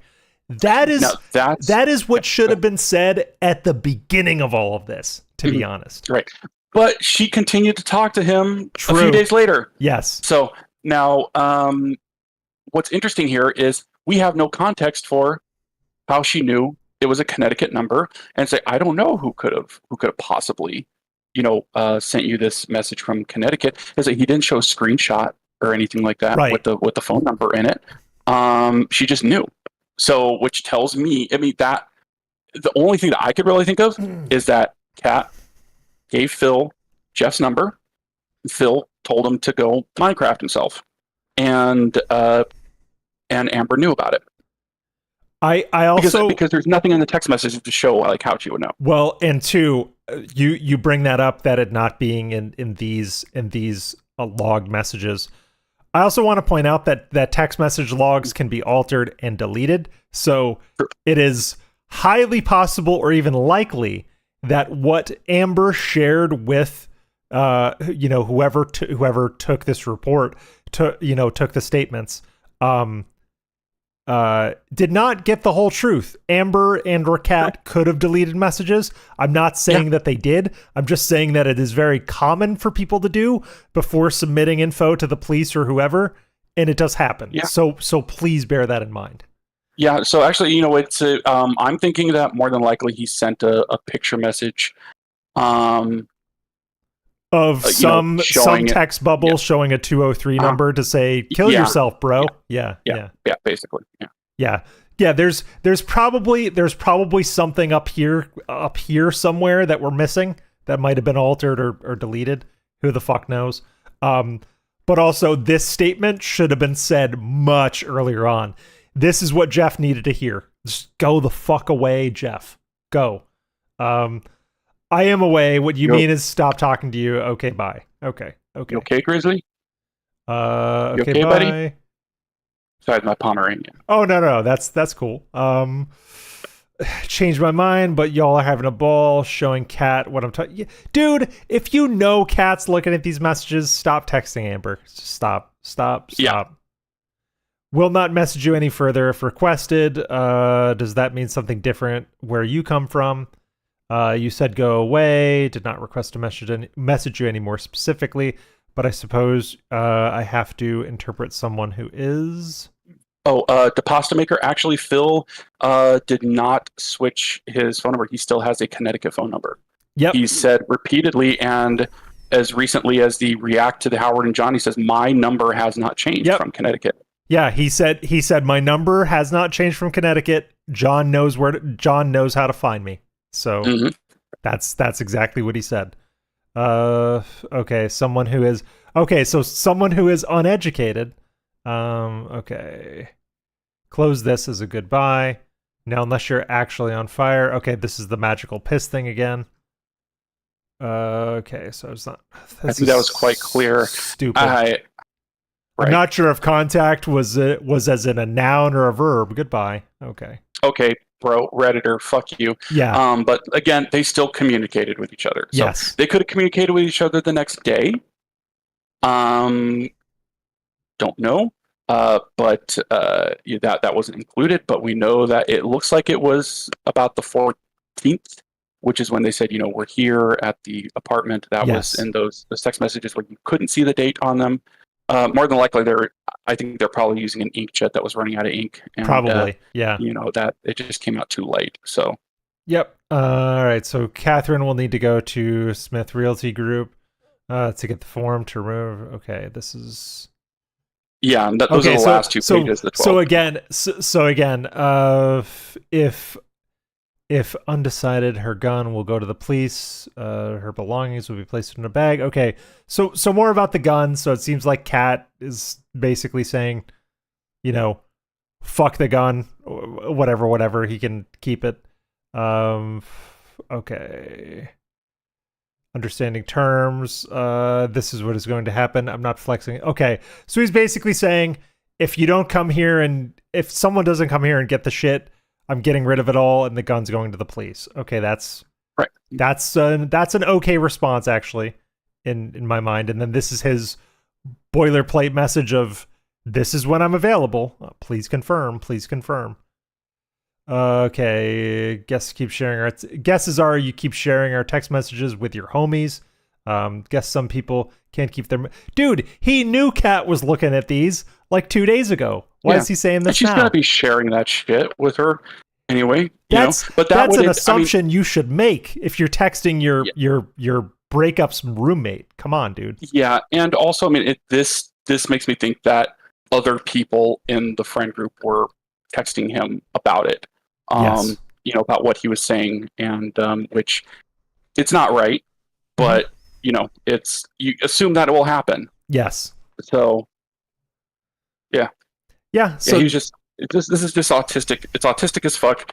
We wouldn't have known about it unless Phil told us about it because of Michigan's particular laws. Yeah. And it makes me think that Kat more than likely exaggerated the extent of the accusations to him. You know, or maybe Phil has such a sensitivity that even if she told him the allegations as written, that he just said, well, it's as if you were like doing a ground and pound on her. It doesn't matter.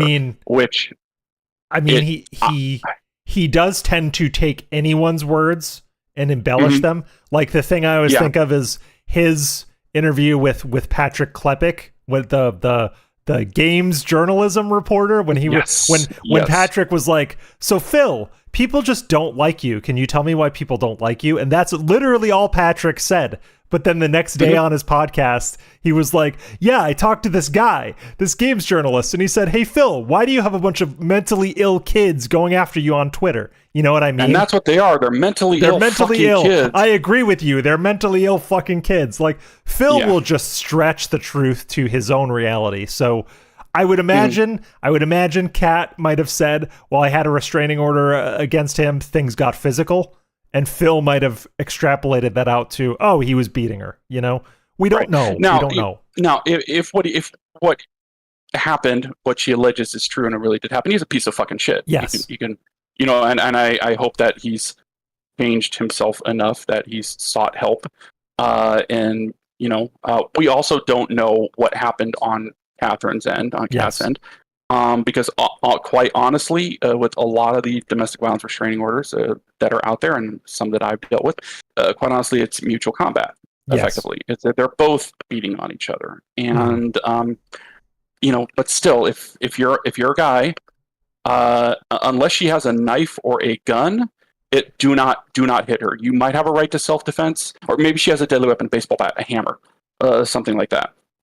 If she's just slapping you, it's end the relationship. It's not, there's unless, you know, she's slapping you because it's like, you know, it's you know, fun time or something like that. And but you still got to be careful with that shit, because, you know, if you choke her or some shit like that, and she could say, oh look, he choked me, even though she asked for it. Yeah, you know, that, you know, things like that can happen. But it, you know, it's do not hit a woman back. It's never going to look good for you as a man, and they're not going to accept, oh well, she hit me first. Yeah, no, and don't it doesn't matter. If you're in a relationship and you're being hit, you can file a restraining order. Yes, get out. If it ever comes to a point of physical violence, in my opinion, it should end. That's there's no reason to continue if there is physical violence. As a man, you can be afraid for your life. Of course you can. She pulls out a gun. If she swings at you with a knife, if she, you know, is brandishing a baseball bat, of course. I mean, you take a crack to the side of the head with a baseball bat, that you could be done. Yes. So of course you can be. It's just that, but if she's coming up and she's just pushing you, or maybe she's giving you jabs, and it also depends on you as the man. I mean, if you're a short king, all right, and you have an Amazon, I mean, she can, be like Kevin Nash and do a jackknife powerbomb Yeah, if you're right through the kitchen table. if you're 5'5" and she's 6'2", think about Yeah. that. Yeah, which is actually something that I see. It's something that's kind of common. It's really odd how often you see that. Short kings are out there, and they get tall ladies. Yeah, they are. So yeah, she can do some damage. But I mean, if you're like me, 6'2", my girl's like, I don't know, it just depends on the day. It's like 4'10", 4'11", something like that. And I'm 6'2", and it's no, unless she has a weapon. I'm not going to be. I'm not going to necessarily be in fear if she's just using her hands. If she tries to displace my eyeballs with her thumbs, okay, that might be a bit different. Yeah. But I'm not going. I'm going to try to get away and not strike her necessarily. Sure. So because it's going to look bad for me if I do something like that, and it's going to look bad for any guys out there too. So don't tolerate violence. Just get away, go somewhere else. And if she's physically violent with you like that, it's probably best to end the relationship. Yep. And I would say when anyone is physically violent with anyone, just get out. It's not worth saving. Big ups everybody. Thanks for playing along. Methbear, thank you for coming by and giving the context to everything. And were you going to do it? This is how you don't play now? I was going to, but this went longer than I thought. I think I'm going to clock out now. This is a good time to end it. But big ups everybody. The Gautopia post is pinned in the chat, and I will leave it in the description for the VOD. Methbear, thanks again for coming on. I really appreciate you. My pleasure. And I'm going to end the Discord call, and we are clocking out. Be safe, Methbear. Thank you, and bye everybody. Big ups.